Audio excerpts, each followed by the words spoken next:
Here at the 24 Hours of Adrenalin World Solo Champs and the Scott 24-Hour Australian Mountain Bike National Champs, we're at the 5-hour mark and it's just getting interesting. When they came through last hour, we saw we had the first and second riders in the men's and women's locked together. Things have changed. Jason English is now the dominant leader of the men's race. He's ahead of Corey Wallace, the Canadian, by 7 minutes 44 seconds, and that was due to a big long lap from Corey Wallace. Now we need to find out more about the reasons behind that, but right now Jason English, the current world champ, is sitting nice and confident with coming close to a 10-minute lead. In third place, another 5 minutes back, is the Kiwi rider Mark Williams. Jason has come through and finished his 6th lap, and he's sitting around 54-minute laps and he's having fun. And we aren't exactly sure of the gap back, but we know the Canadian had dropped off a bit last lap, so whether he's had a mechanical or something's gone wrong. But we'll not do some lights next lap, and Jason will be asking for pizza very shortly. Moving over to the female side of the equation, Jess Douglas and the American Esther Haranyi, when they came through last time around, they were close enough to together. Jess Douglas now out by about 23 seconds. Now, we were up for the last transition. Jess Douglas did a ride through.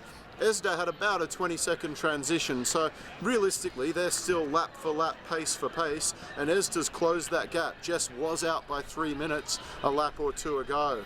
Peter Mullins, the Australian rider that we're used to seeing on the national scene, in third place, another 5 minutes back. And Andrea Custer, word from the course, and actually via Katrin van der Spiegel's crew, is that Andrea Custer is on a bit of a flyer, the Swiss rider. So we can look forward to seeing what unfolds there over the next few laps. I think Jess might have actually, I don't know whether she didn't say anything went wrong out in the course, but she did have a slower lap.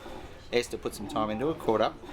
But to be honest, that's a good thing. We don't like being out in front if we don't have to, so it's terrific. Jess will like that. In fact, she said that as she went past. Esther and Jess went basically through together. This race is going to be the toughest female solo race ever.